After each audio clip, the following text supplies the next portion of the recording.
Welcome to Dumela, America. Today we are going to have one of our alumni, Lorato Koosaletse, who is an addiction counselor, and she'll be talking to us about her journey on the Humphrey Fellowship Program. Welcome, Lorato. Thank you. How have you been? Oh, I have been on a journey, girl. I'm good. Good. I'm good, yes. That's right. Glad to be home. That's good. Yeah. We've been looking forward to learning about your experience, and I'm sure our listeners will enjoy listening to you. As you may be aware, the Humphrey Fellowship competition is open for the cycle 27-28. So I hope that your experience will help others think about what they want to do as they consider applying for this fellowship. Yes. So you have returned from a year of stay in the U.S. Doing your Humphrey Fellowship. Welcome home. Thank you. How does it feel being back here? Well, I only just got back, so it's been fun. It's been fun reconnecting with friends and family. So, it sounds like a cloud nine because it's been exciting just coming back home. Right. Yeah. Just remind us, how long have you been gone? When did you leave last year and when did you return? Yes. So I left in August 2025 and I came back in June. So 10, 11 months. So yeah, I've been gone for 11 months. So a year, right? I like to round it up to a year. So it's been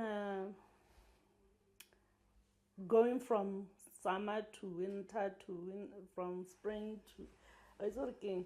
I've experienced so much winter in the last 11 months. You left in winter and came back in winter.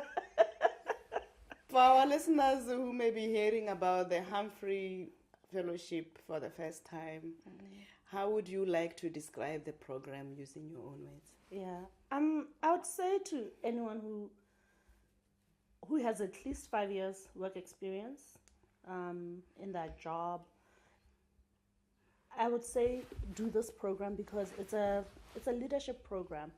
So it's designed to help you, give you new information on what you already did.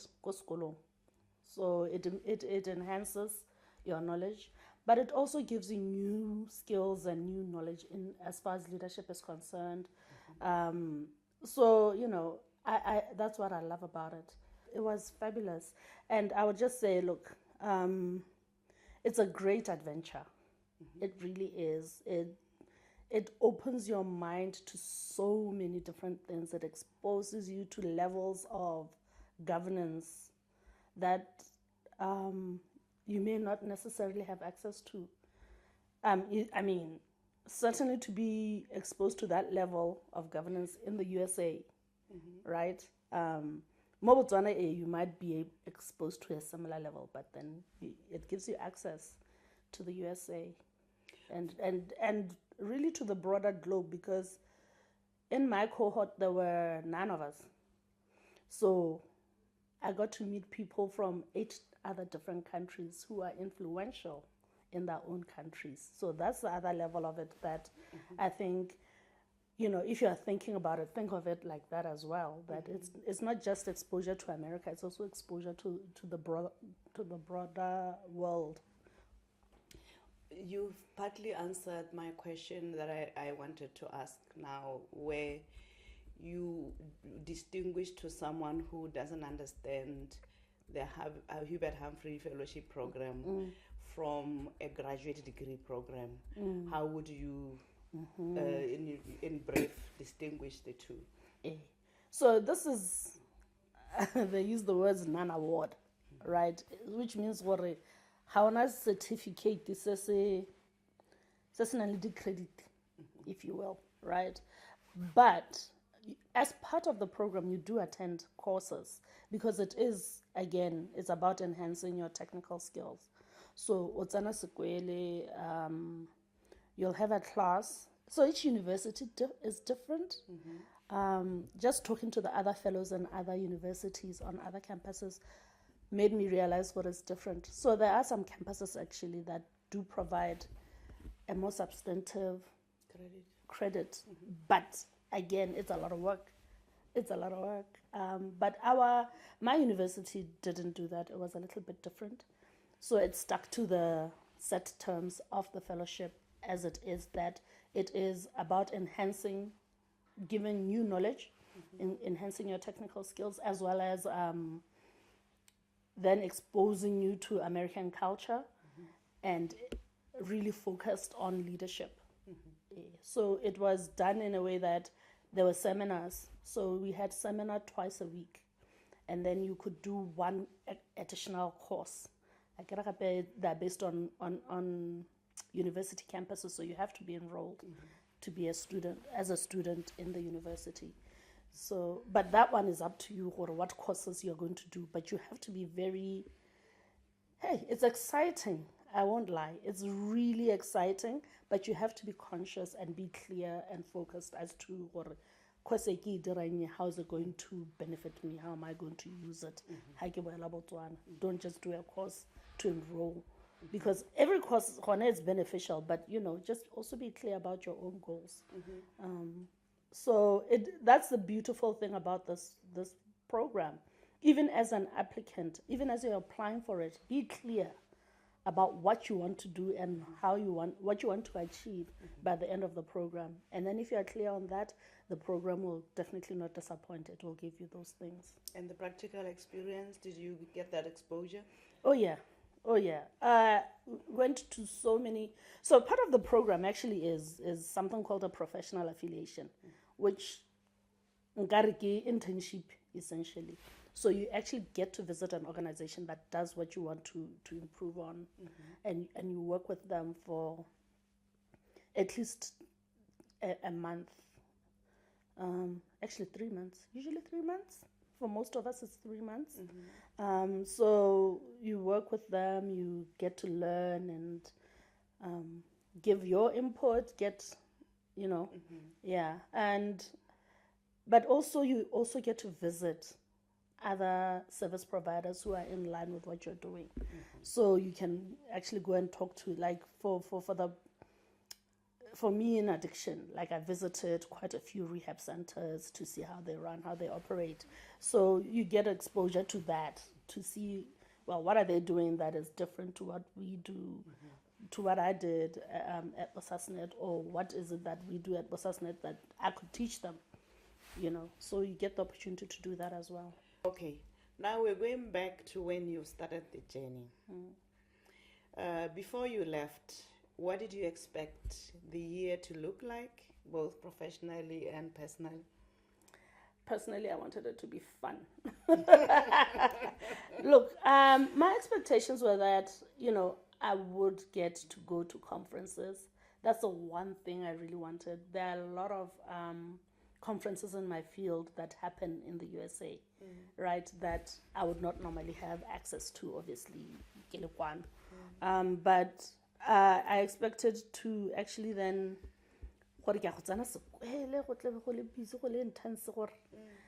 and yeah, that's what it was. That's what it was. I also expected that I'd travel a fair bit, but again, you have to save. I don't want to lie to anybody. You have to budget. One thing that I think I wasn't really prepared for or didn't think about was the allowance. Allowance, it is based on quarterly. So if you're used to salary monthly, it can be a fair bit of a challenge. But, there are ways around that. Like, I opened a savings account. So,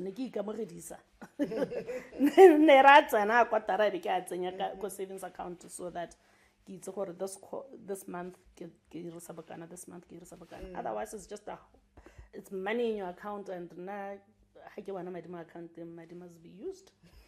That's it. So, but there are a lot of support structures in place.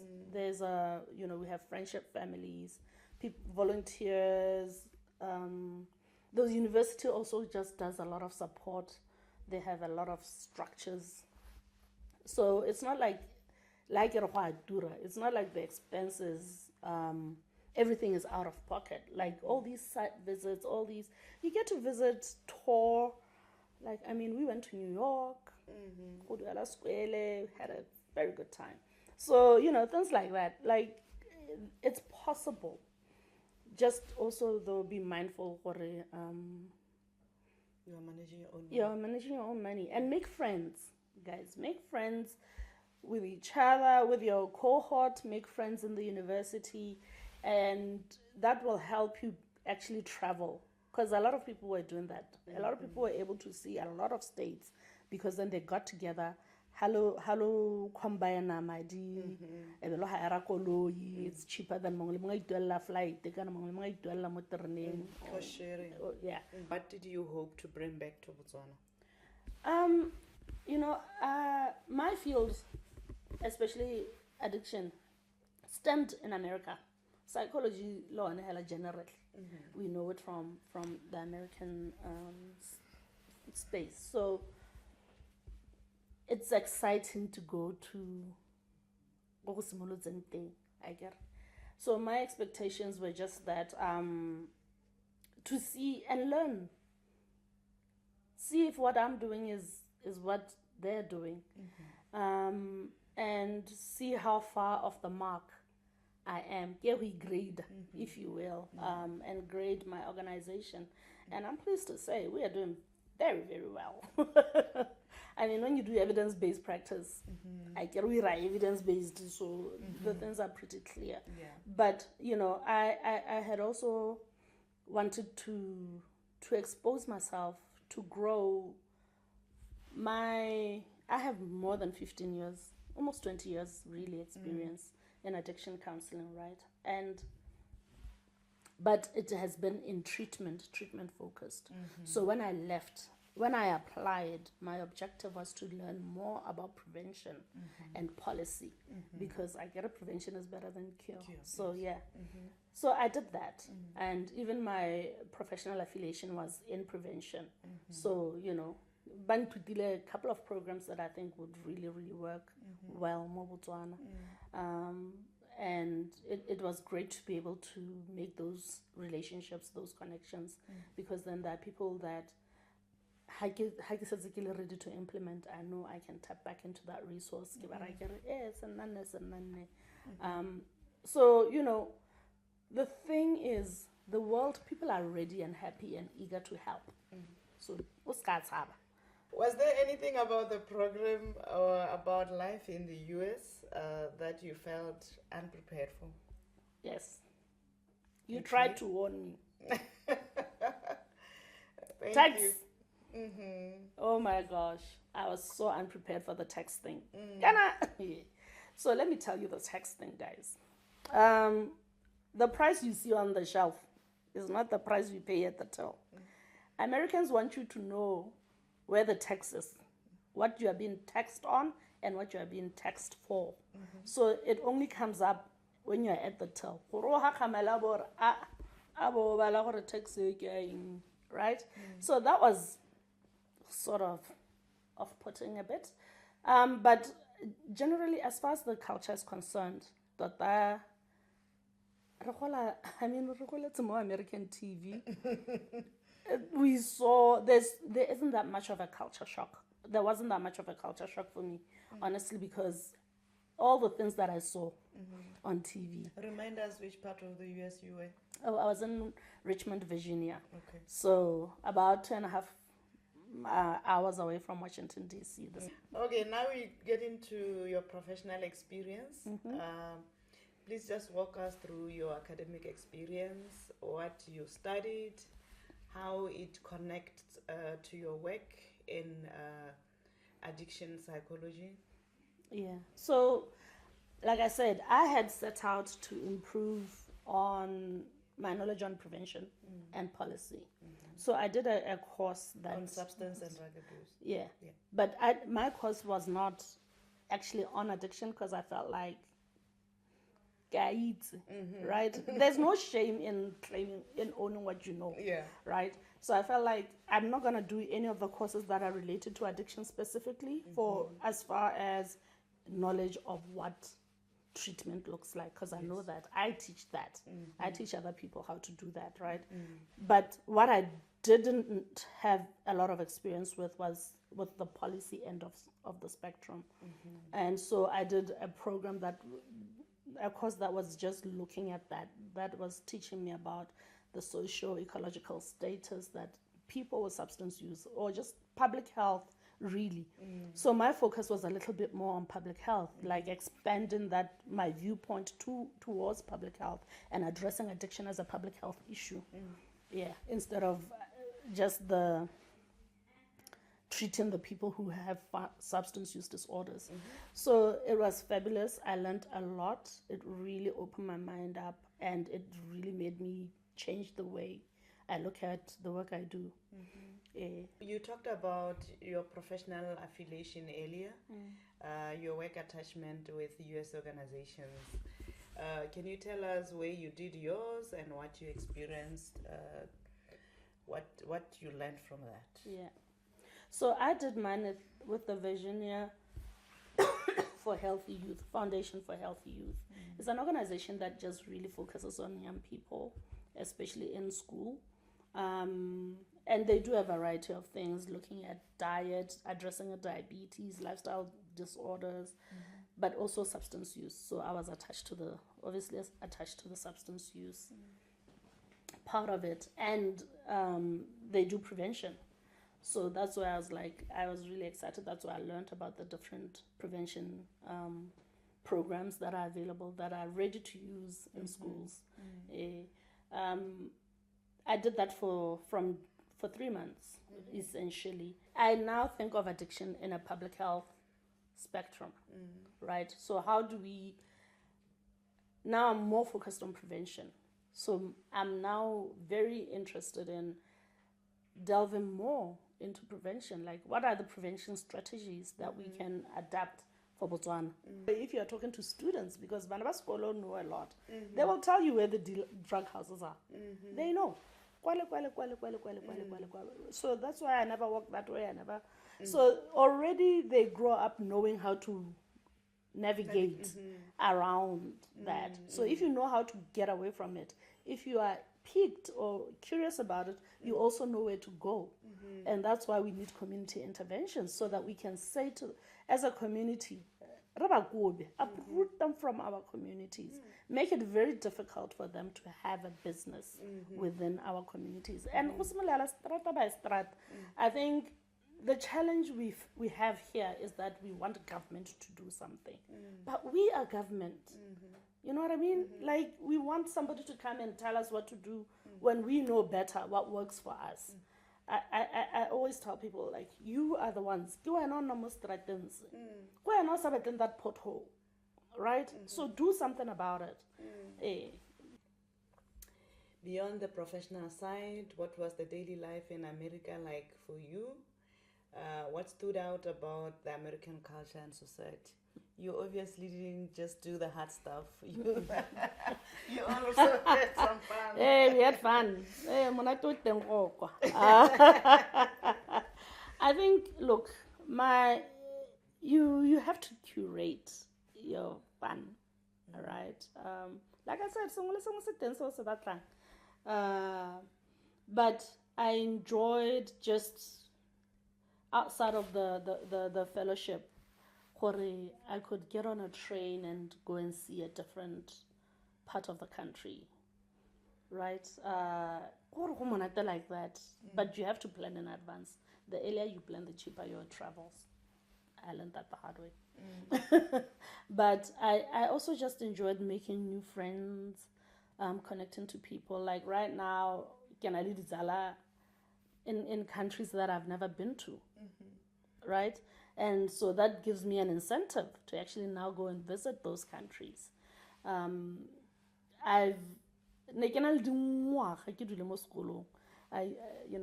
used to laugh and joke with my friends. But the academic reference,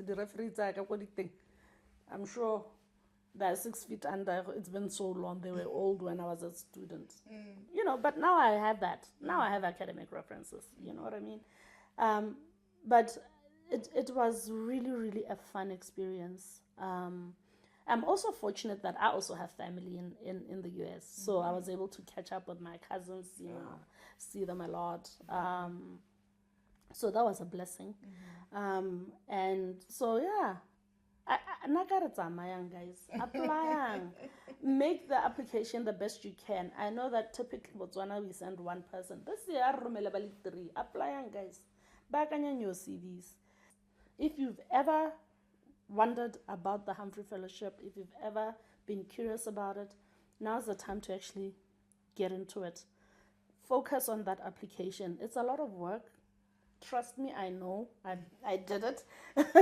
It's a lot of work. You have to answer those questions, revisit them, refine them,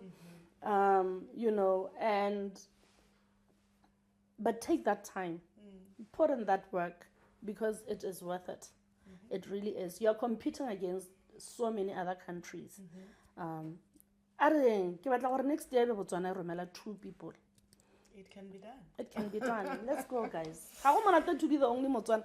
And it's so weird. And everywhere I was going, oh, where are you from? I got Botswana.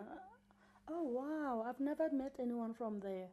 So, Botswana, Coco States, guys. Let's go. Let them know, find out about us. All right.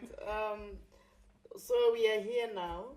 You've advised our new applicants for the 27-28 on what kind of things to look at, but just maybe to remind them the qualities you think make someone an ideal Humphrey Fellow. Yes. Look, you have to be passionate about what you're doing. You have to want to come back and give back to Botswana. But you also have to be determined. Be bold.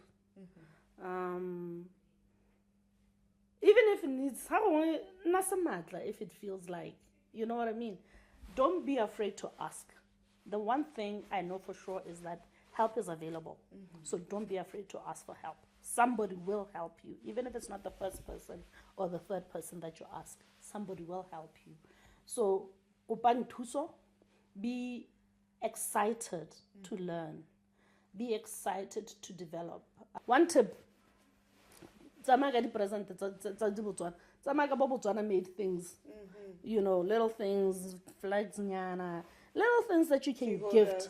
The key holder, that you can give to your hosts, to the friendship families, to the host families, to your advisors, to people at conferences. There's also a part, within 2 months of being there, you do what we call a home presentation where you talk about Botswana. That's an opportunity. What they will help you highlight Botswana, the things you love about Botswana. Yeah. Sell your country. Sell your country, guys. But and they will make things up. So, let's just go and sell our country. All right. In 30 seconds. Finally, if you could just sum up your Humphrey in one word or one sentence, what would it be for someone who missed our whole presentation? It is worth it. It is exhilarating. You will grow. Go for it. Great. Thank you so much, Lorato. I can see that you went away with your passion. You are bringing it back. Yes. And I'm sure this country is going to benefit from that passion. I hope so. I look forward to earning from that very passion as well. Thank you very much. Thank you. To you, the listeners, thank you so much for listening to Dumela America. If you are looking to apply for the Hubert Humphrey Fellowship Program, please visit the embassy website and the pages, the Facebook page. You will see that our deadline is fast approaching. It's July 26th. You had Lorato.